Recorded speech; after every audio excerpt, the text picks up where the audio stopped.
Words don't express how I feel right now. It's just amazing. Almost all of the strikers have been invited back to work at the new Frontier Hotel, many of them starting tonight. When I pulled into the employees parking lot, it just gave an odd feeling, you know. I just never thought it was going to happen. I know I'm going back in the morning, but it's like it hasn't really hit me yet. But some have taken other jobs along the way and have decided not to come back. Main objective was we won, and that's what counts. Now, this is video that we shot just a little while ago at the block party. You can see everyone gathered in front of the stage there. You can see Jesse Jackson and Governor Miller is both just two of the people that are speaking there tonight. And then at 11:30, strikers will line up on the Strip before they march through the front doors at midnight. And that is when the new owner, Phil Ruffin, will officially take over the hotel. Reporting live from what will soon be known as the new Frontier Hotel, I'm Mimi Jung, News 13 inside Las Vegas. Thank you, Mimi, and we'll rejoin you a little bit later in the newscast. Now, the Frontier strike does have a long history. It all began, as we said, September 21st, 1991. Seems like a long time ago. That's right, and of course, no one expected it would last more than 6 years. Now, during that time, there have been heated arguments, court battles, and violence. We continue our coverage of the new Frontier with a look at the long road of patience and persistence. 600 workers take a stand and sit down right on the Strip in front of the Frontier Hotel. They were told it would be a long, hard fight, but never this long. They wanted better pay and better medical benefits, equal to workers at other Strip casinos. They had no choice. Everything was taken away from them. They were stripped of every right they had, and they voted a strike knowing it was going to be a long, hard one. 2 years later, the same site and still the same fight. Strikers refused to back down, and Frontier owners, the Ilardi family, refused to change. But on the picket lines, things were getting tense. February 1992, the first sign of violence. 14 months later, it gets worse. 2 tourists, Sean and Gail White, are attacked by picketers. Finally, the governor steps in to request renewed negotiations. It looks promising, but once again, nothing is resolved. Step by step, the strike is becoming legendary. The 5th anniversary rolls around, talks are a distant memory. But for strikers, there's still hope. I think we've killed like 60% of their business. This place is going nowhere because they don't treat their workers right. But the Frontier was going somewhere, up for sale. 90. The Ilardi family is selling out, and finally, there is an end in sight.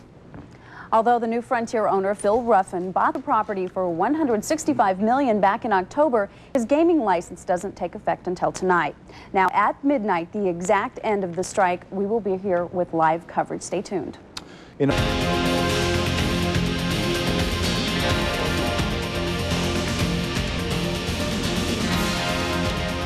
Good evening, I'm Ray Cortopassi. We are bringing you a moment in history tonight. It's one that ends the nation's longest running strike.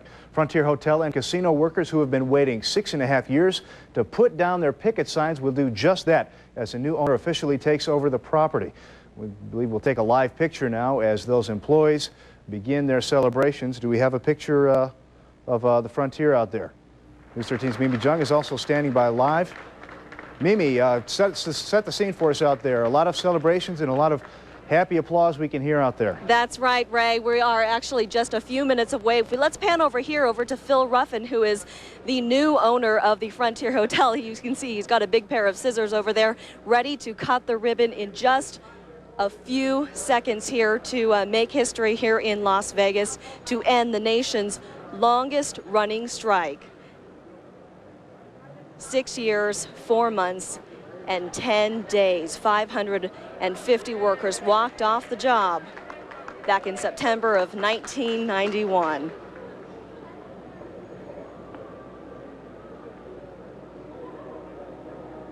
A lot of people gathering here, just waiting for this moment. Many of these workers have been dedicated and anxiously waiting to get back their job, and 300 of them, they will.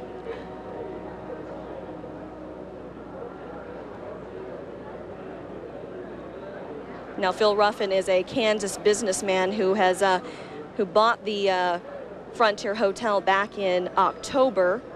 He has agreed to sign a new union contract, hire back about 300 of those Frontier workers that walked off the job in September of 1991. Right now, we are just waiting for the strikers down the Las Vegas Strip and basically walking up to the front here before we cut the ribbon.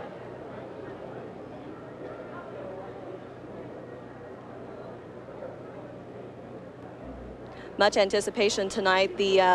Everyone here, tourists, residents, have been driving by here looking at the signs that says everyone welcome, the strike's over. The strike is over, and this is certainly something a lot of people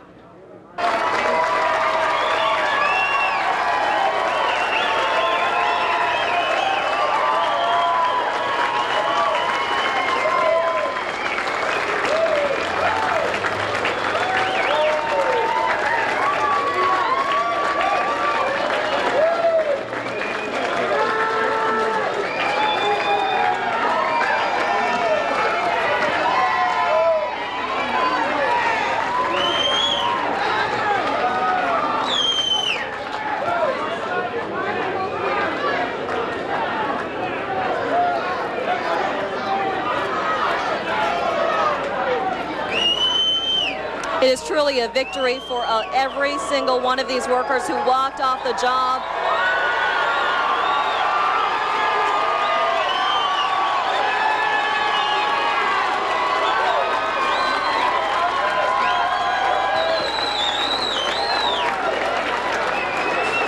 That is Reverend Jesse Jackson shaking Phil Ruffin's hand, the new owner of the new Frontier Hotel.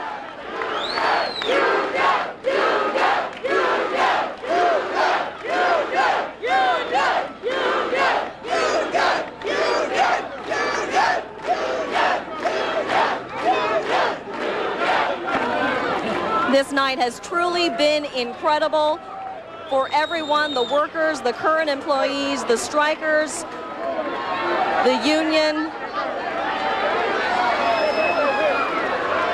Everyone is trying to make their way inside the new Frontier Hotel.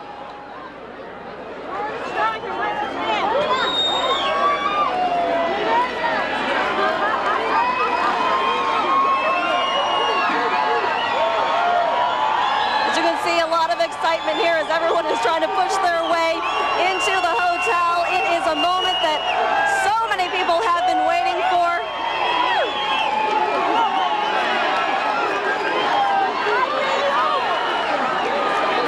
Truly a victory for many, hundreds of these people.